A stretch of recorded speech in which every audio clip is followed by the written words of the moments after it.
ध्यान दीजिए दोस्तों, क्लास 9th चैप्टर नंबर 1.2 आपको इसमें अपरिमेय और परिमेय से संबंधित कुछ थ्योरी है, कुछ सिद्धांत हैं, उसके विषय में हम आपको बताएंगे। जैसे दिया गया है कि नीचे दिए गए कथन सत्य हैं या असत्य हैं, कारण सहित आप बताइए। जैसे पहला है कि प्रत्येक अपरिमेय संख्या एक वास्तविक संख्या होती है। तो दोस्तों आपको हम बताना चाहेंगे कि प्रत्येक परिमेय संख्या एक वास्तविक संख्या होती है, ये सत्य है, क्योंकि प्रत्येक रेशनल और इरेशनल यानी परिमेय और अपरिमेय दोनों ही संख्याएं वास्तविक संख्या होती है। इसका यही कारण। ठीक, आगे देखिए, कहता है कि संख्या रेखा का प्रत्येक बिंदु ऋण यम के रूप का होता है, जहां यम एक प्राकृतिक संख्या है। ये दोस्तों असत्य है। क्यों? क्योंकि अगर जैसे मान लीजिए मैं एक लाइन ड्रा करता हूँ, तो मान लीजिए ये 1 है, ये -1 है, ये -2 है, ठीक, और ये 2 है, ठीक, ये 3 है, ये -3 है, ठीक। तो √m, जैसे √m बराबर अगर मान लीजिए हम √4 लिख दें, ठीक, तब तो ये प्राकृतिक संख्या 2 आ जाएगी ना, लेकिन कभी माइनस में नहीं आ सकती, ठीक। इसलिए ये कथन आपका असत्य हो जाएगा, ये कथन आपका असत्य हो जाएगा, ठीक।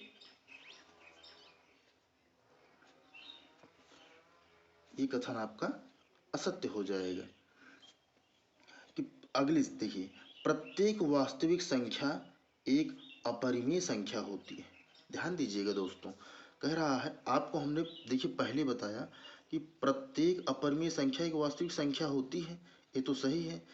देखिए, परिमेय वास्तविक संख्या यानी परिमेय संख्या और अपरिमेय संख्या दोनों ही वास्तविक संख्याएं होती हैं, लेकिन क्या है, प्रत्येक वास्तविक संख्या एक अपरिमेय नहीं, प्रत्येक वास्तविक संख्या परिमेय भी हो सकती है, अपरिमेय भी। जैसे मैंने आपको बताया ना, वास्तविक संख्या कौन है, परिमेय और परिमेय दोनों। लेकिन इसे क्या, प्रत्येक वास्तविक संख्या एक अपरिमेय संख्या होती नहीं, प्रत्येक वास्तविक संख्या अपरिमेय संख्या नहीं होती है, क्योंकि परिमेय भी हो सकती, इसलिए ये कथन आपका असत्य हो गया।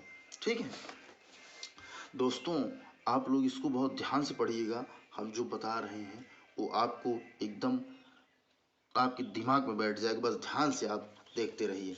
अब आगे की जो सवाल है, आपकी जो आगे का क्वेश्चन है, इसमें कह रहा है कि क्या सभी धनात्मक पूर्णांकों के वर्गमूल अपरिमेय होते हैं?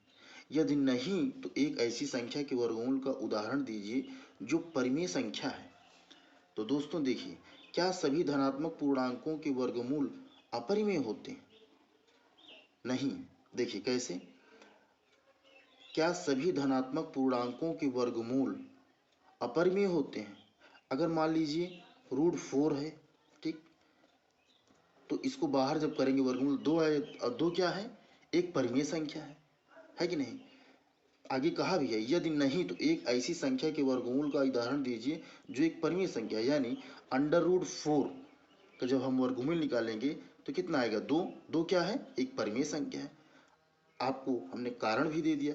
इसने क्या कहा, क्या सभी धनात्मक पूर्णांकों के वर्गमूल अपरिमेय होते हैं? नहीं, वो परिमेय भी हो सकते हैं, ठीक। इसलिए ये कथन इनका गलत है। और जो इन्होंने कहा था कि आप एक इसका उदाहरण दे दीजिए, उसका मैंने उदाहरण भी दे दीजिए। √4 हो गया, √9 ले लीजिए, इसका 3 होगा, ये भी परिमेय संख्या है। अंडर आप 16 ले लीजिए, इसका 4 होगा, ये भी आपका परिमेय संख्या है, ठीक। तो दोस्तों आपको मैं बता दें कि ऐसी ही और सवालें जो आपकी क्लास 9th की है हम लेके आएंगे, और आप विश्वास कीजिए कि आप लगातार हमारा क्लास देखते रहेंगे तो आपको एक एक पॉइंट मैं समझा दूंगा। बस आप लगातार वॉच करते रहिए। वॉच करने के साथ साथ दोस्तों फॉलो जरूर करना, सब्सक्राइब तो जरूर कर देना, क्योंकि जितनी भी सवालें मैं बताऊंगा आपको नोटिफिकेशन मिलता रहे। तो दोस्तों आप लोगों से मेरा अनुरोध है, मेरा निवेदन है कि सब्सक्राइब जरूर कर देना, और इसको पूरा एक बार जरूर देख लेना, तो आपको परिमेय और अपरिमेय की जो थ्योरी है वो समझ में आ जाएगी। धन्यवाद दोस्तों।